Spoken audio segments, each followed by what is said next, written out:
His name is Derek Purvis, and he is the writer, producer, and director of a new movie that I had an opportunity to see a couple of days ago. I'm very excited about it. It premieres today, quote unquote, and it's going to be on a lot of different platforms. We'll tell you all about those platforms in just a moment after I welcome in and say hello to Derek Purvis. Hey, Derek, how are you? I'm tremendous. Thank you for having me. It's good to see you again. Yes. You've survived. Yeah, I think prior to the other night when we had the screening for the VIP, the Mucky Mucks, which, of course, were centered around you. Sure. I think the last time I saw you was on set of actually shooting the movie. That's right. Yeah. That's right. And you came in and shot your little scene. It was great.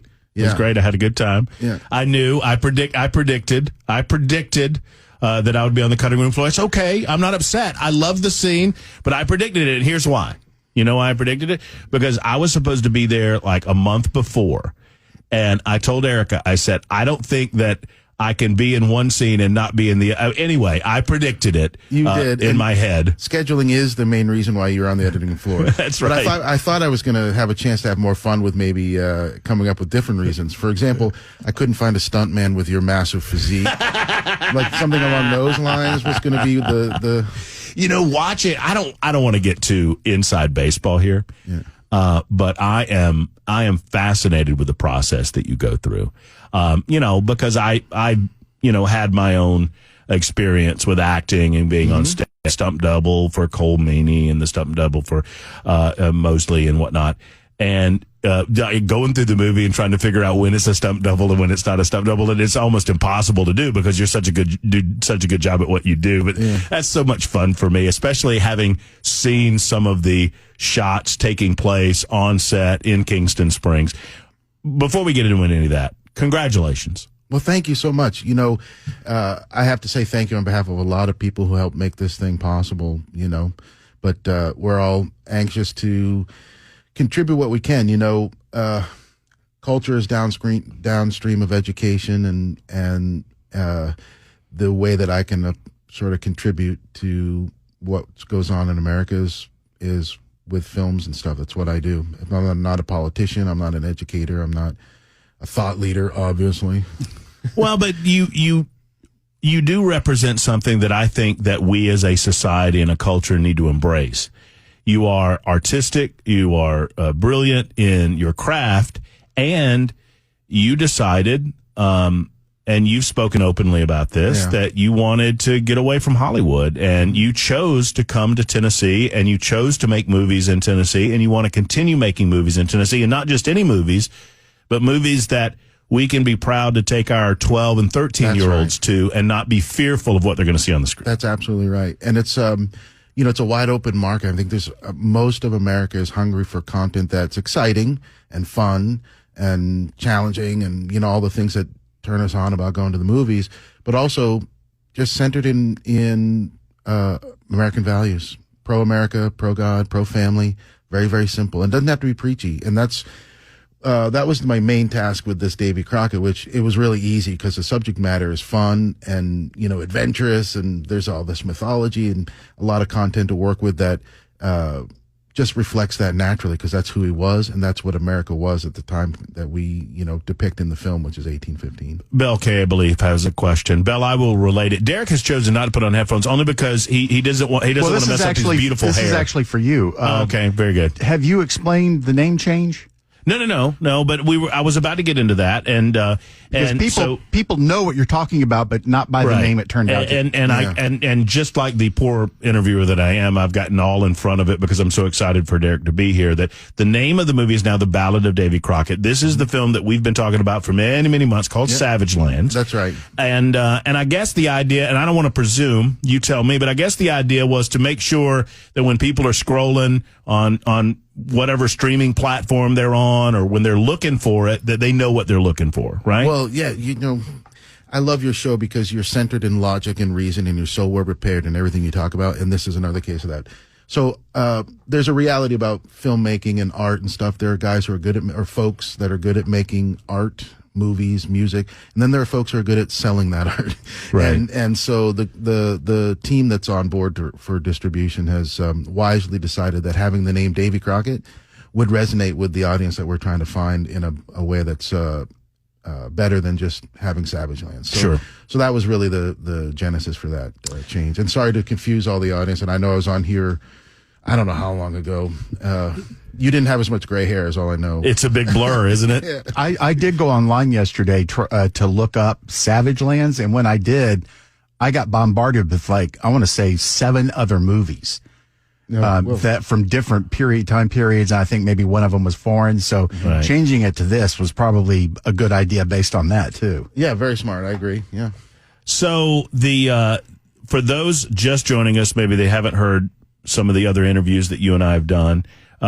Just give us the inspiration behind writing the piece, and then obviously that led to you coming to Tennessee, where Davy Crockett did so much of his business. Yeah. And filming the piece. Talk to us about that. Well, it was actually the other way around. So, was it? Yeah. So, I was in Los Angeles for a long time working in the film industry and just sort of keeping my head down.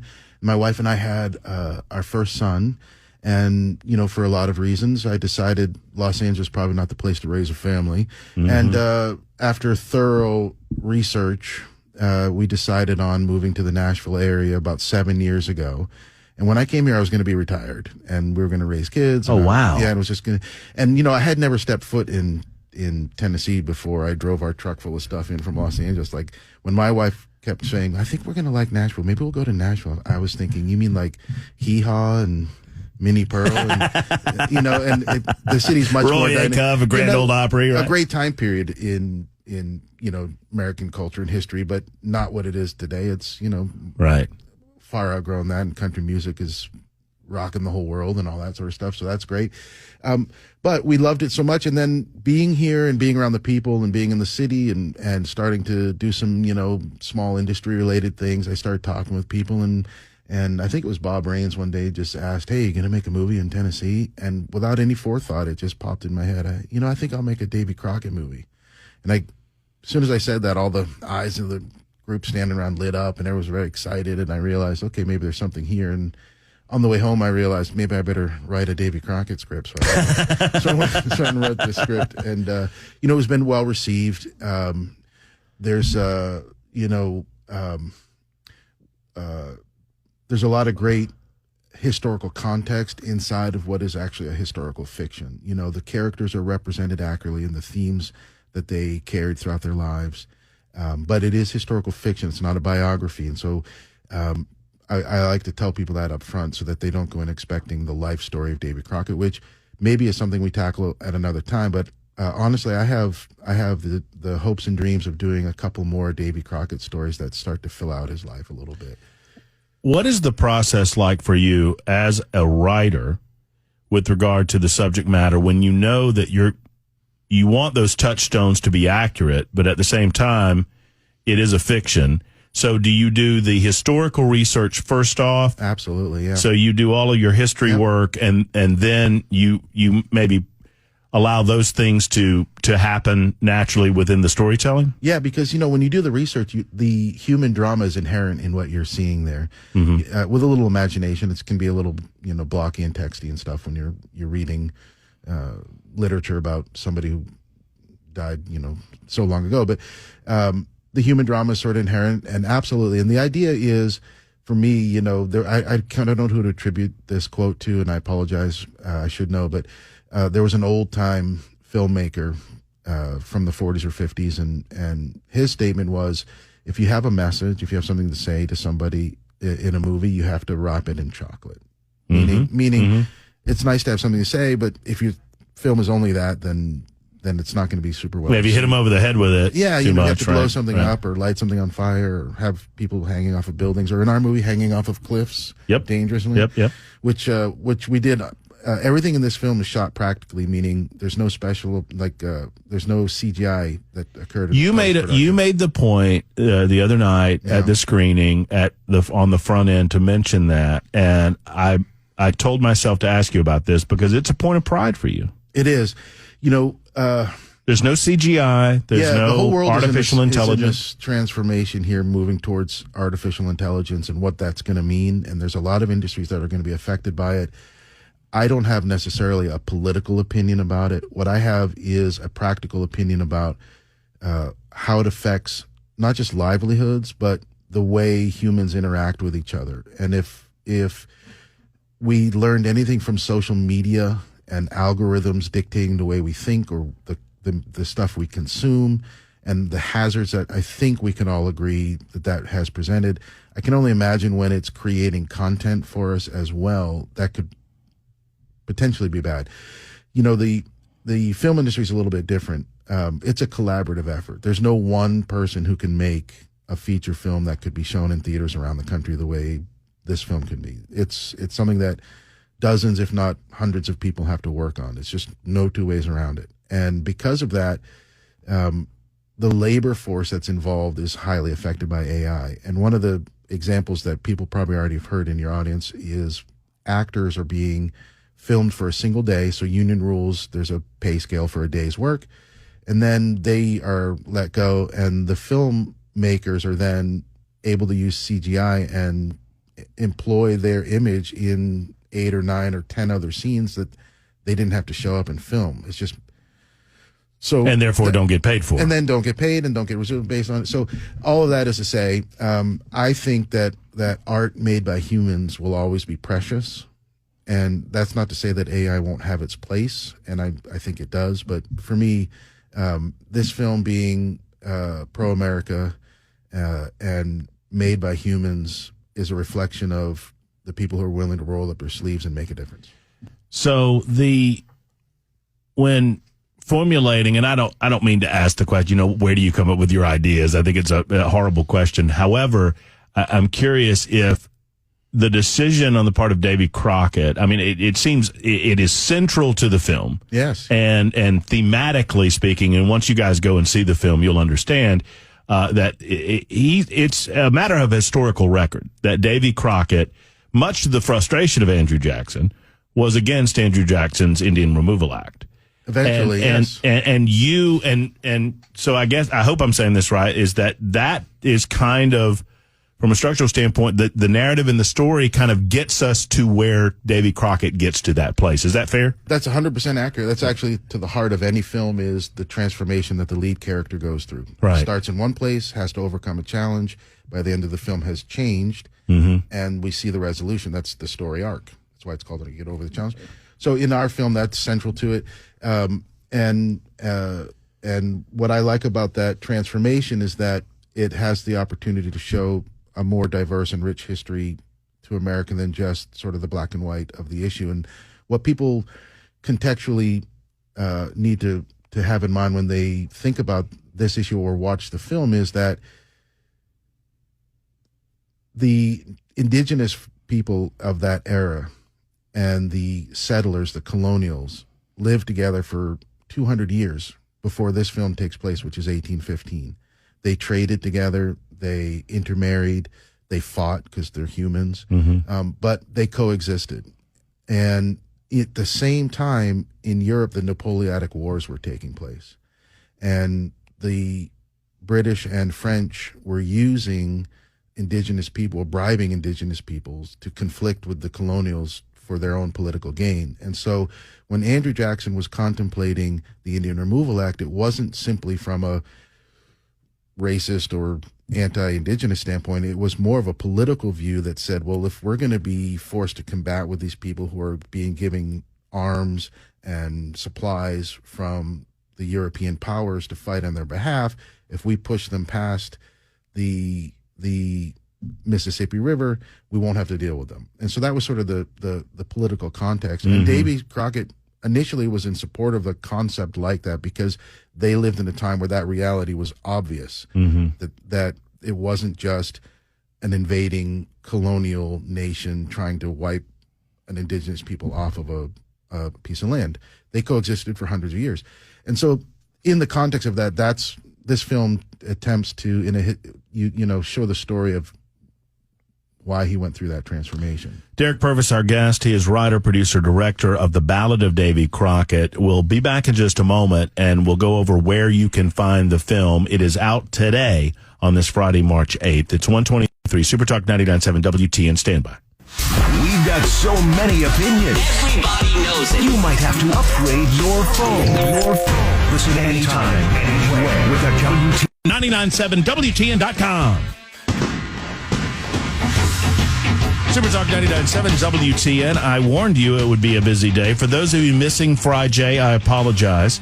Jay St. Clair and I will get together very soon, maybe possibly later on today. I don't know when, but for those of you missing that, I appreciate that. Nobody cares about the two of you going out and drinking. They want to hear him talk legal things. It's true. It's true. Right now, we talk with Derek Purvis, who is writer, producer, director of a movie called The Ballad of Davy Crockett. In the few minutes that we have left, so it is a story about Davy Crockett and his family, and Davy Crockett's journey to protect his family and the things that he learns along the way.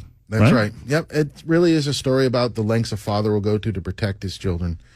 Very, very simple and powerful, and a lot of human drama and a lot of action and fisticuffs and all that kind of stuff. We were very blessed to film the entire film here in Tennessee. Well, and some of the things that all of us learned in our childhood about Davy Crockett will make appearances. You'll see a raccoon pelt. I promise you will. Yeah. I'm not going to tell you where you're going to see it, but you'll see it. And when you see it, you'll go, see it. And some of the other mythology surrounding Davy Crockett finds its way into the film. Yeah, well, I had to use my imagination to sort of say, well, how could that have been something he had to do? Like, it's in the trailer, so it's not a big spoiler, but he splits a musket ball. He can throw a double-sided axe into a tree at 20 paces and split a musket ball. And that was that's the old myth, mythology, right? Like something he could do. And so you think, well, where in life do you ever need that circumstance to occur? And so it's a fun adventure, and really, my heart was. I have two young boys. I've got a 9-year-old, a 6-year-old. Tremendous. We homeschool and trying to raise them to reflect the America I grew up in. And this film is an attempt to give families like us something to watch together and have some fun and get a thrill and not be challenged with explaining, certain things. Well, there you go. And most important to the parents listening right now, that you can sit down, you can pop some popcorn at the house, you can watch the movie, and you don't have to worry about those things. It will not bore your kids, I promise you that, because there's a lot of action, a lot of stuff going on in the film. How can people find it? Where is it? Well, it's everywhere you can. So it's in theaters, select cities, and anywhere you can buy or rent films. So from Amazon to Apple and Vudu and everything in between. Wherever, if you have Comcast, you can go on your television and either rent it or buy it there. If we can get the right number of people to watch it, we can do several more of these right away, and that's the hope. Well, and that's the wonderful thing, is that so many people in our community, and there's too many for me to name, and if you have any names, you throw them out, Derek, but there were a lot of people in Middle Tennessee that stepped up and said, I believe in it. I believe in this type of project. I think we need this type of project. And so if you're listening right now, thank you if you contributed in any way to the overall project of The Ballad of Davy Crockett. 100%. Even getting to the film made was a community effort of guys like Lee Beeman and other business leaders here. And the support from the state of Tennessee was tremendous and continues to be. And so... One of these days, I want to have you back on. I don't want to get in front of the movie, but I want to have you back on and get your thoughts on what the state can potentially do better to help motivate people like you, creative people like you, to do more of this in our state. Man, it's like a recoiled spring ready to erupt. I mean, there's so much of the groundwork already done in a city like Nashville and in a state like Tennessee. That'd be a fun conversation I'd like to have. And I've had that with people from the Tennessee state government and shared my ideas, which are a little unconventional. It's most filmmakers like me are talking about give us more tax incentives and free stuff. And then you don't mind that either, right? I mean, it helps. It definitely helps. And there's an economic incentive to the regions where you film to do that sort of stuff. But to me, the bigger issue is we need companies that are good at monetizing content to be based here. Because when you have a film community, talented folks here, director of photography James King lives local here, does a lot of Hollywood movies. He was great. He shot our movie. It looks fantastic.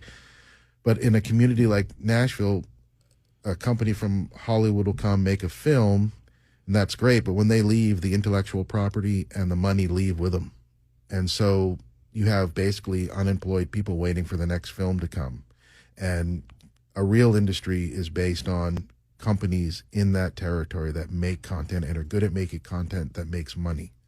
And, having the Daily Wire come here and folks like you guys doing stuff, it's like, you've got a great nucleus here. I think it could Bell, you had a final thought? Yeah, just when you go and watch this, be sure and if you like the movie, rate it on your favorite site, because that helps expose it to other people. It increases the exposure through the algorithm if it's doing well, and that can only help the movie. If you don't like it, don't rate it at all. Just don't say anything. But if you love it, say something nice. Or, maybe you like the director, you could rate it good anyway if you don't like it. Just kidding. Well, if you don't like this movie, you don't like America, and I'll say that. All right. The Ballad of Davy Crockett, Derek Purvis, thank you so much. No, honestly, thank you, and thank you to your listeners for giving me a few minutes of their time. Thank you.